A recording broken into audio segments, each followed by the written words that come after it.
What's up, Dirty Cones? Hey.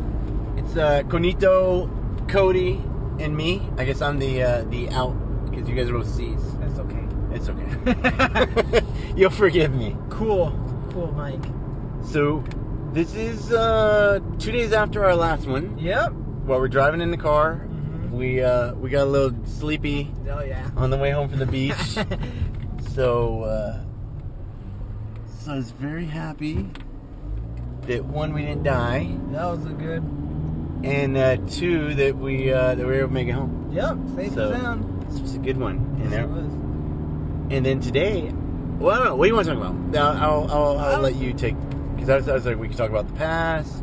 We could talk about what we learned. Yes. We could start off at the past and see where that takes us. We could start with the past. All right. So we went and you did the pass. Yeah. With the recruiters and the Yep. T3I guy today. And it was educational.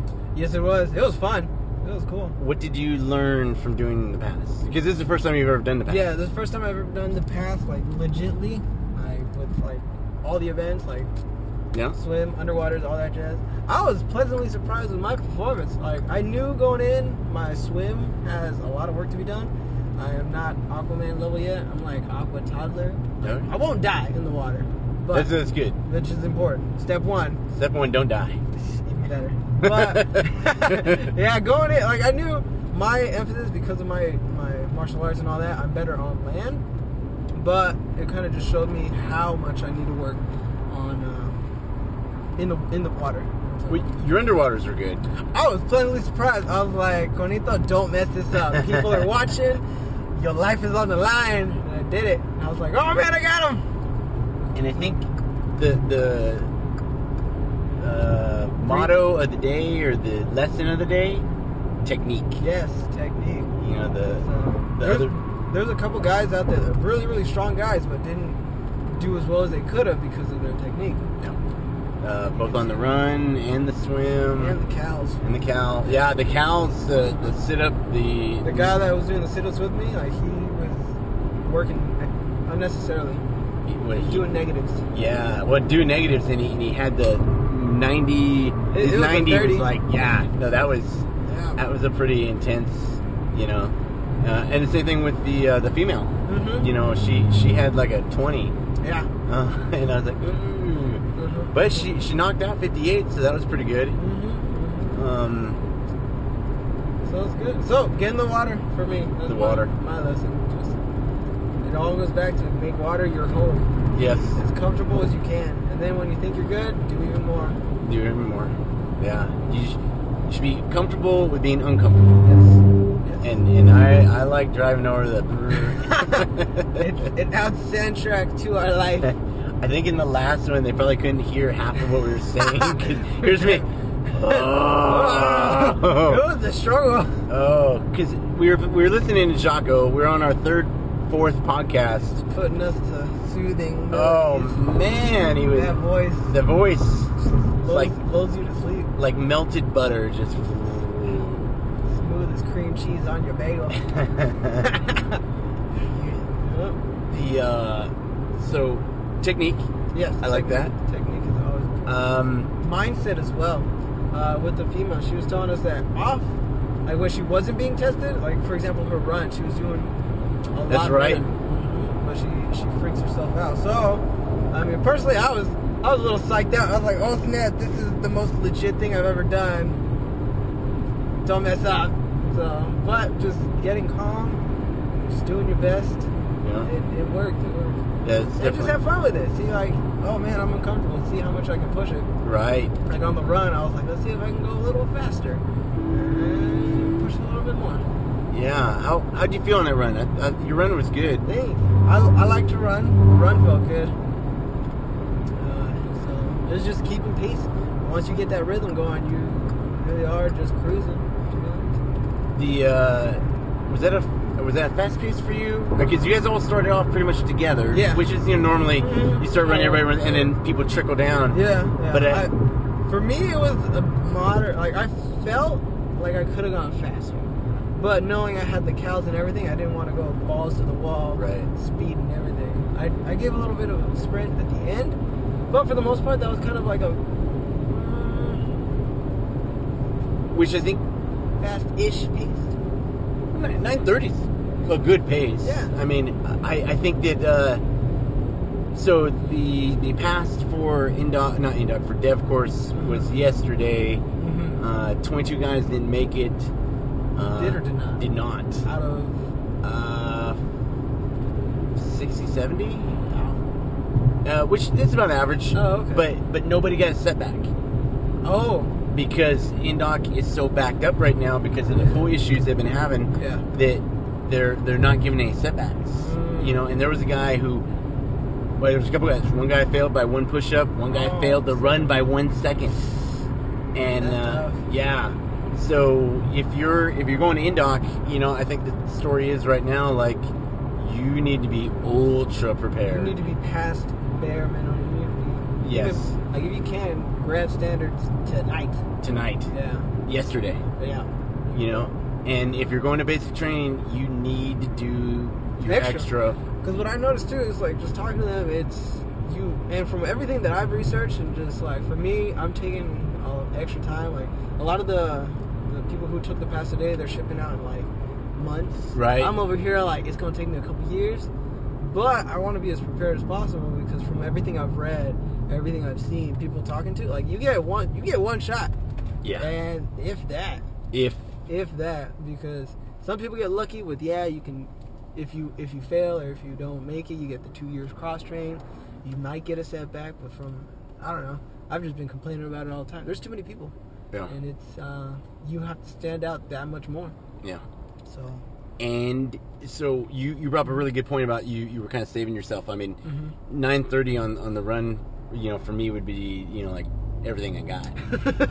but I mean, it's everybody's like, different, Mike. Everybody's different. I'm not Aquaman like you. But I mean, like the recruiter was telling us about guys who, you know, did 12 pull-ups yesterday in, you know, 14 seconds and then got off the bar and were like, you know, and then the instructors were mad at him because they didn't put out. So it's not that they understand that, hey, you might need to pull back a little bit on your swim so you can do better on your run. Right. Or you might need to, you know, I know pull-ups are coming. I'm going to make the run, but I'm not going to, you know, bring any land speed records. Right. And no Usain Bolt here. So you give all you can, you know, knowing that you might have to give a little bit less here just to give more there. Yeah. But you don't just hop off the bar at 14 seconds. You don't quit. You pace yourself to last the entire 2 minutes or 1 minute. Or 1 minute. Whatever it is. 1 minute for pull-ups, 2 minutes for push-ups and sit-ups. Right. So for the pull-ups, right, if you knock out 14 in 14 seconds, and then you hang for, you know, 46 seconds. Yeah. Or 44, whatever, 46 seconds, yeah. You can't just hop off the bar. No. So, you know, train to the standard of, you know, staying on the bar for a minute. 14 pull-ups is good. Yes, it because is. 13 pull-ups is graduating. So, you know, if you show up and you can do 14 pull-ups and it's that easy, I'd say chances are by the time you leave Indoc, you might be at 18, 20 range. 18. I'll give you 18. Okay. Just because, you know, you're counting your own standards of sit-ups or pull-ups, Right. and, you know, like, And on that point, it was really good for me because I finally got someone else's opinion. Like, yeah, I can pump out pull-ups and sit-ups and running, but I don't have that unbiased observer that'll say, like, oh, no, that one sucked, or like, yeah, that one counted. So, yeah. it's always good. Get someone to watch you. Get someone. That's why when you can, train with other people. So, you're like, hey, man, is my form off? Is this... Because sometimes you feel like you're doing it right, but you could be not right at all. Or you could video yourself. That's true. You know, or once a month take a pass. You know, so you're like, oh, okay, this is where I'm at. Oh, man, just see your progression. Right. And like, some people have said, you need to be able to do like a back-to-back pass. So, like, take the pass twice? Well, yes. Or at least be able to take the pass twice and not be so smoked. You know, because technically, I mean, it's what? 1,000 meters. 1,000 meters. A 3-mile run. You know, and then push-ups, pull-ups, sit-ups, but with enough space time that it wouldn't be too bad. Yeah. And I know reserve units and guard units sometimes make guys do back-to-back pass. Oh, okay. And then I remember we got in trouble one time. I had to do back-to-back pass, so it happens. So if you take the pass and you're like, "Oh, dude, I'm tired," dead. then it might be the way to go. Wise to do to start training for that. So okay. I thought that was interesting, and we had a good week. Yeah, I had a good time seeing you, and me too. Getting to go to the beach, and surfing life. That was nice. Yes. And then we talked about Malcolm Gladwell. Oh, if you haven't checked out Malcolm Gladwell podcast and his books, Start with Blink. Phenomenal book. It really opens your mind to how the world is and how it could be. Yeah. Outliers, Tipping Point, David and Goliath. Mm-hmm. Anything, if it says Malcolm Gladwell under it, you need to own it. You need to own it. Like yesterday. He's we used to be a staff writer for the New Yorker magazine. Look at this guy. Man, I don't like you. Staff writer for the New Yorker magazine, very well-rounded. He actually was... He's got some wild hair. Oh, he's got beautiful hair. You gotta check out his hair.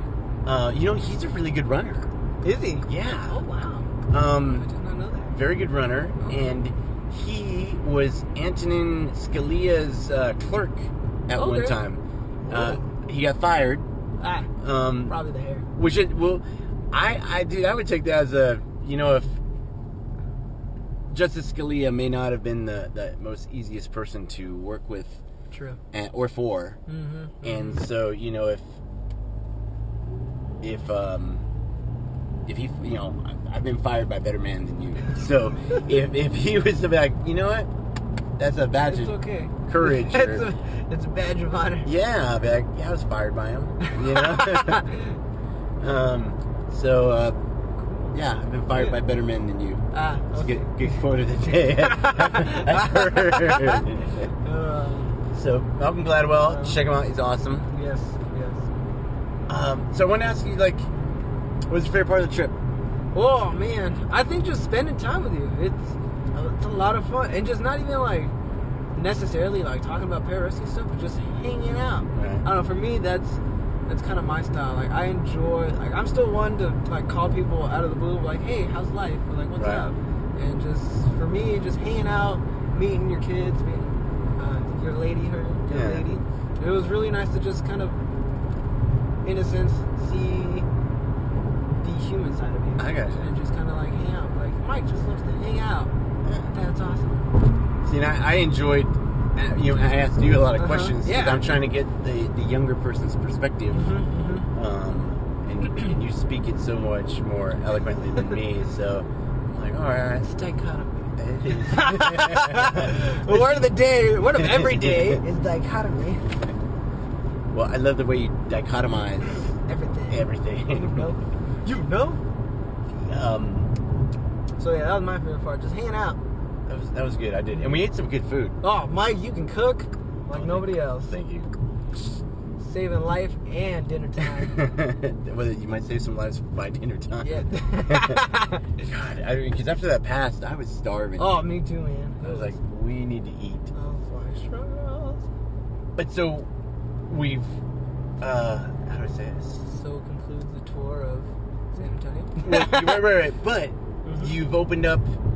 So we met the recruiter. Yes, we met the other opening doors. Here. We're opening doors, and we're looking at making it, a cone fit group here. Oh, that'd be good. Monday, Wednesday, Friday, meeting at 9:00 at Lackland at the Warhawk. So if you're in San Antonio, and if you can't get on base, then contact me, and we'll get you on base. And then we're thinking about going to the Fort Sam Pool or the Northside Aquatic Center or some other pool, in the afternoon. Yeah. And getting a full, kind of workout. Day. And then this Sunday we're looking to go play some soccer, ultimate frisbee over at Brandeis. Yeah, that should be good. We don't have a time yet, but I feel, something coming together. It's little pieces. Yeah. Coming together. And because I know at least 6 random guys in town, and then they said that they had roughly, 6 random people Who are interested. So we could get a, you know, You get a solid like 15-ish. yeah, maybe, like Vegas or Oh, like what's St. up? Louis. Hey. Yeah, maybe we need to get some in LA and San Diego. Out there all by myself. It's all good. Saw a cone the other day in Gary, Indiana, looking for somebody to work out with. We're all over the place. Oh, they're all over the place. It's interesting because you really need to find someone, like we were talking about the other day, and you really can't express the same amount of passion. Like, I don't know, it feels kind of weird, but when I'm back home, like, I feel like I can't be myself when it comes to, what's going on in your future, like, what's going on, like, after college. Like, I feel like I have to put on this front. Right. For other people that who aren't in the know, like, so I can just get them off my back. Because, I don't know, like we mentioned, as a senior in college, it's all about, what are you doing next? What job are you getting? Right. What's the next step? And I'm always like, I don't know, this is the way I handle it. I'm like, I'm just going to do something in the medical field, and then just leave it at that. But here, like, being around you, and also your family, and also individuals who are about it and know of it, I feel like I really can be myself. So, I feel like I'm still looking around, seeing if I can find any fellow cones out there to train with, or even if not, just to meet up and just support. Because it's not always physical support you need. Sometimes it's just like, hey, how did you get through this, or how did you get through that? Right. Mindset is just as important as physical. Oh, well, willpower is everything. Yes, it is. I'll take a person with a lot of willpower over a person who's totally talented but isn't willing to put forth the effort or minimal effort. Like, I can get by, whatever. Yeah. Give me the guy who's hungry and wants it. And we'll put out. Yeah. And that's the kind of person we're looking for. Yep. Which, interesting enough, I mean, I believe I've helped make some very good combat controllers in TAC-P. Yeah. Maybe they couldn't swim, or they missed that push-up or something, and it kind of bums me out because I'm like, that dude would have been so, but then I guess that's just life. I mean, standards of life. Standard, yeah. Go on and do something else, or maybe come back, or Yeah. I don't know. It's always a weird. I feel bad, because I can see in